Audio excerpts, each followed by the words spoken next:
നിർത്തുന്നു. അടുത്തതായി 2 വാക്ക് സംസാരിക്കുന്നതിനായി പ്രിയപ്പെട്ട നജീബിനെ ക്ഷണിക്കുന്നു. ആടുജീവിതം എന്ന നോവലിലെ നജീബ് എന്ന കഥാപാത്രത്തെ, നജീബിന്റെ ജീവിതം അനുഭവങ്ങൾ നാം തൊട്ടറിഞ്ഞതാണ്. അദ്ദേഹത്തിന്റെ വാക്കുകൾക്ക്. നമസ്കാരം. ഈ ബീച്ച് ഫെസ്റ്റിവലിലേക്ക് എന്നെ ഇവിടെ ക്ഷണിച്ച ഇതിൻ്റെ എല്ലാ ഭാരവാഹികൾക്കും ഇവിടെ ഇരിക്കുന്ന എല്ലാവർക്കും എൻ്റെ ഹൃദയം നിറഞ്ഞ നന്ദിയും സ്നേഹവും ഞാൻ അറിയിച്ചു കൊള്ളുന്നു.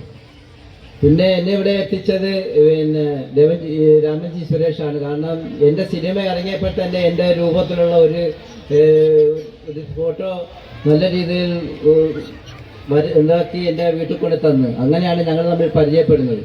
അപ്പോൾ ആ ഫോട്ടോ ഒരു ലക്ഷക്കണക്കിന് ആൾക്കാരാണ് വീട്ടിൽ നിന്ന് എൻ്റെ ഫോട്ടോ എടുത്തതും എല്ലാം ചെയ്തതൊക്കെ. അപ്പോൾ ആ ഒരു സ്നേഹം ഞാൻ ആദ്യമായി രാംജി സുരേഷിനെ അറിയിച്ചു കൊള്ളുന്നു. പിന്നെ ഞാനിവിടെ വന്നപ്പോൾ എൻ്റെ അടുത്ത് ചോദിച്ച്, ഈ സിനിമയിലുള്ളതുപോലെ തന്നെയാണെന്നോ അവിടുത്തെ എൻ്റെ അനുഭവം എന്ന് ഒരുപാട് പേര് എൻ്റെ അടുത്തൊക്കെ ചോദിച്ചു. അപ്പം ഞാൻ പറഞ്ഞത് എന്താ, ഈ സിനിമയ്ക്കകത്ത് ഞാൻ അനുഭവിച്ച കാര്യത്തെ പറ്റി ഒന്നുമില്ല. കാരണം ഞാൻ അനുഭവിച്ചത് വേറെ രീതിയാണ്, ഇത് വേറെ, സിനിമയ്ക്ക് വേറെ രീതിയാണ് കൊടുത്തിരിക്കുന്നത്. ഞാൻ 1900 2-3 വാക്ക് ഞാൻ നിങ്ങളുടെ മുമ്പിൽ സംസാരിക്കാൻ പോയാണ്. 1990 മുതലാണ് ഞാൻ ആദ്യമായിട്ട് സൗദി അറേബ്യയിലേക്ക് പോകുന്നത്.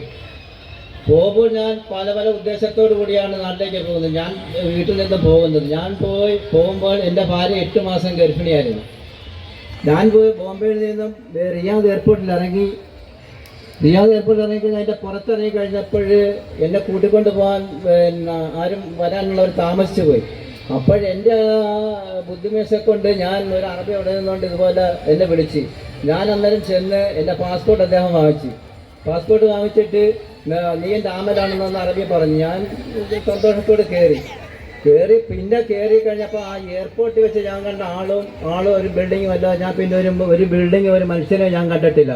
വെറും മരുഭൂമി കൂടെ തന്നെ ആ വണ്ടി ഓടുവാണ്. അപ്പോഴത്തന്നെ ഇങ്ങനെ മണിക്കൂറുകളോ ഈ വണ്ടി മരുഭൂമി കൂടെ ഓടുമ്പോൾ എൻ്റെ മനസ്സ് കടന്ന് ഇടിക്കുവാണ്. ഇത് എങ്ങോട്ട് കൊണ്ടുപോകാണ്? നമ്മുടെ നാട്ടിൽ നിന്നൊക്കെ ഒത്തിരി ആൾക്കാരൊക്കെ അവിടെ വന്നിട്ടുണ്ട്. ഇവരൊക്കെ ഇത് എങ്ങോട്ട് പോയേക്കുവാണെന്നൊക്കെ ഉള്ള വെപ്രാളവും എല്ലാം മനസ്സിലോട്ട് കയറുക. അങ്ങനെ ഓടി ചെല്ലുമ്പോഴാണ് ഒരു 10-700 ആട്, ഒരു 10-24 ഒട്ടകവും ഒരു വികൃത രൂപമായിട്ടുള്ള ഒരു മനുഷ്യനും അവിടെ നിൽക്കുന്നു. അപ്പോൾ അത് കണ്ടപ്പോൾ തന്നെ ഞാൻ നിജത്തിട്ടടിച്ച് കരയുവാണ്. കാരണം ഞാൻ പെട്ടുപോയി. ഇനി എൻ്റെ പാസ്പോർട്ട് അവൻ്റെ കയ്യിലായിപ്പോയി. തന്നെ അവിടെ നിന്ന് ഇയാളിങ്ങനെ കൊണ്ടുവന്നതെന്ന് എനിക്ക് മനസ്സിലായി. അങ്ങനെ എന്ത് ചെയ്യാനാണ്? ഞാൻ കരഞ്ഞ് ഒരു ദിവസം ഇവിടെ നേരം വെളുക്കുന്നതിന് വരെ കരച്ചിലാണ്. അങ്ങനെ എൻ്റെ ഇടയ്ക്ക് ഞാനൊന്ന് മയങ്ങിയ സമയത്ത് ആ കിടന്ന മനുഷ്യനെ ഞാൻ പിന്നെ കണ്ടിട്ടില്ല. അദ്ദേഹത്തെ എണീറ്റ് പൊങ്ങാൻ പോലും എത്രയ്ക്ക് ആകപ്പാട് വികൃത രൂപമായിട്ട് ഉള്ള ഒരു മനുഷ്യനാണ്.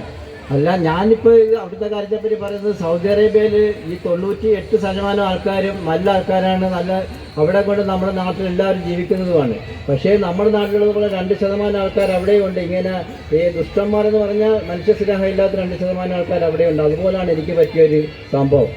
അങ്ങനെ പിറ്റേന്ന് ഞാൻ നേരം എടുത്തപ്പോൾ ഞാൻ കരയുക. അന്നൊരു ഞാൻ കരയുക. അപ്പോഴെൻ്റെ അടുത്ത് ഇദ്ദേഹത്തെ ഒരു പാത്രം എടുത്തുകൊണ്ട് തന്നിട്ട് ഈ ആടിനെ പിഴിയാനായിട്ട് പറഞ്ഞു. അപ്പോൾ ഞാൻ ആടിനെ കണ്ടിട്ടുള്ളൂ, ഞാൻ ആടിനെ പിഴിഞ്ഞിട്ടില്ല. അങ്ങനെ ഞാൻ ആടിനെ പിഴിയുമ്പോൾ അതിന് പാല് വരുന്നില്ല. അപ്പോൾ ആദ്യത്തെ ദിവസം അവനൊന്നും പറഞ്ഞില്ല, അവൻ മേടിച്ചിട്ട് പിഴിഞ്ഞു. രണ്ടാമത്തെ ദിവസവും ഇതേപോലെ എൻ്റെ തന്ന് ഞാൻ പിഴിഞ്ഞിട്ട് പാല് വരുന്നില്ല. അപ്പോൾ ഒരു ചാട്ടമൊക്കെ ചാടിയിട്ട് ഏതാണ്ടൊക്കെ കിടന്ന് പറഞ്ഞ അറബിയിൽ. മൂന്നാമത്തെ ദിവസം ഞാൻ ഇതുപോലെ എന്നെ വിളിക്കാനുള്ളത് എല്ലാവരെയും വിളിച്ച് ദൈവങ്ങളെല്ലാം വിളിച്ചുകൊണ്ട് ഞാൻ പ്രാർത്ഥിച്ചിട്ട് ഞാൻ പിഴിഞ്ഞെന്തായാലും ദൈവത്തിൻ്റെ വലുപ്പം കൊണ്ട് അന്നേരം പാല് കിട്ടി. അല്ലെങ്കിൽ എനിക്ക് അന്ന് അടി കിട്ടിയേനെ. അതൊരു അടി കിട്ടി. പിന്നെ രണ്ടാമത്തെ ദിവസം എനിക്ക് അടി കിട്ടി. മൂന്നാമത്തെ ദിവസം പിന്നിട്ടും വന്നില്ല. അപ്പോൾ എന്നെ ഒരു അടി കടിച്ചു. 4ാമത്തെ ദിവസമാണ് പാല് പിഴിഞ്ഞ് കിട്ടിയ. ഒരടിയുടെ പേടിക്ക് പാല് എന്തായാലും പിഴിഞ്ഞ് കിട്ടി. പിന്നെ അങ്ങനെ ഓരോ ദിവസം ഇങ്ങനെ എൻ്റെ വീട്ടുകാരുടെ യാതൊരു ബന്ധവും ഇല്ലാതായി. ഒരു കത്ത് എഴുതിയാൽ ആരും കൊണ്ട് അയക്കാൻ, അങ്ങനെയൊക്കെയുള്ള മനസ്സിൻ്റെ വെപ്രാളവും ഞാൻ വരുമ്പോൾ എൻ്റെ വീട്ടിലെ അവസ്ഥ എന്തായി എന്നുള്ളതൊക്കെ ഒരു ഭീകരമായ സംഭവമാണ് ഈ ആടുജീവിതം എന്ന ഈ കഥ ബെന്യാമിൻ സാർ എഴുതിയേക്കുന്നത്. അല്ലാതെ സിനിമയിലുള്ള പോലെ ഒന്നും അല്ല. ഞാൻ 3 മാസമായപ്പോൾ ഒരു പാകിസ്ഥാനി അവിടെ കോച്ചായിട്ട് വന്നപ്പോൾ ഞാൻ ഒരു കത്തെഴുതി അദ്ദേഹത്തിൻ്റെ കൈ കൊടുത്തു. അങ്ങനെ ഒരു കത്ത് കൊടുത്തതെന്ന് പറഞ്ഞാൽ ഒരു വഴിയിലിങ്ങനെ ഇട്ട് കൊടുത്ത ആ പാകിസ്ഥാൻ നല്ലൊരു മനുഷ്യനായിരുന്നു. അദ്ദേഹം അതെടുത്തുകൊണ്ട് പോയി എന്തായാലും അയച്ചു. അങ്ങനെ ഈ ഒരു കത്ത് നാട്ടിൽ ഞാനിങ്ങനെ ജീവിച്ചിരിപ്പുണ്ടെന്നുള്ളൊരു കത്ത് ഞാൻ വീട്ടിൽ കിട്ടി. അങ്ങനെ ഒരു സമാധാനം അവർക്ക് കിട്ടി. പിന്നെ അവിടുത്തെ വിവരങ്ങളൊന്നും എനിക്ക് അറിയാനും പറ്റത്തില്ല. പിന്നെ 2 വർഷം 4 മാസം എൻ്റെ വീടും നാടുമായിട്ട് യാതൊരു ബന്ധമില്ലാത്തൊരു ജീവിതം. ഞാൻ അങ്ങനെ ആയിരുന്നു ആട് ജീവിതം എന്ന കഥ. ഞാൻ ഈ 2 വർഷം 4 മാസം അവിടെ ജോലി ചെയ്തെങ്കിലും എനിക്കൊരു റിയാൽ പോലും കിട്ടിയില്ല. എങ്ങനെ അള്ളാഹുവിൻ്റെ ഭാഗത്തു നിന്ന് ഒരു മനുഷ്യൻ വന്നാണ് എന്നെ രക്ഷപ്പെടുത്തിക്കൊണ്ട് പോകുന്നത്. ഇതെല്ലാം ദൈവത്തിൻ്റെ ഒരു കഴിവുകൊണ്ട് മാത്രമാണ് ഞാനിപ്പോൾ നിങ്ങളുടെ മുമ്പിൽ ഇങ്ങനെ വന്ന് സംസാരിക്കുന്നത്. അല്ലാതെ ഞാൻ എൻ്റെ അദ്ദേഹം അതിനെ രക്ഷപ്പെടുത്തിയില്ലെങ്കിൽ ഞാനിന്ന് ഈ ഭൂമിയിൽ ജീവിച്ചിരിക്കത്തില്ലായിരുന്നു. അല്ലാതെ ചുമ്മാതെ അവിടെ പോയി ഒരു ആട് ജീവിതം അനുഭവിച്ച് ഉള്ള കഥയല്ല ഇത്. ഞാൻ 2 വർഷം 4 മാസം അനുഭവിച്ച ആടുമായിട്ട് അനുഭവിച്ചൊരു കഥയാണ് ഈ ആട് ജീവിതം എന്ന കഥ. അല്ലാതെ വെറും ഈ 2 മാസം 1 മാസം പോയി ആടുജീവിതമൊക്കെ നല്ല രീതിയിലാണ് നടത്തുന്നവരൊക്കെ ഉണ്ട്.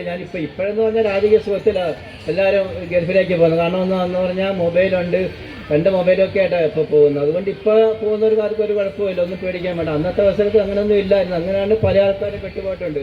അതിൽ എൻ്റെ മാത്രമേ പുറത്ത് വന്നിട്ടുള്ളൂ. വേറെ ഒരുപാട് ആൾക്കാരുടെ ഇതുപോലുള്ള കാര്യങ്ങളൊക്കെ പുറത്ത് വരാനുണ്ട്.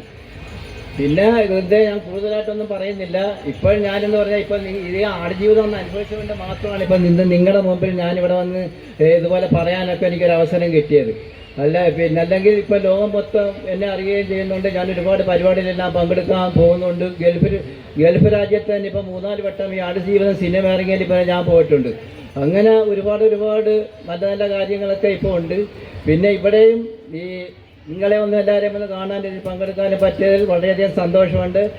എന്നെ ഇത്രയും പറഞ്ഞ ബാക്കി നിങ്ങളെല്ലാം സന്തോഷവും സ്നേഹവും വിട്ടുകൊണ്ട് എൻ്റെ വാക്കുകൾ നിർത്തുന്നു. നന്ദി, നമസ്കാരം.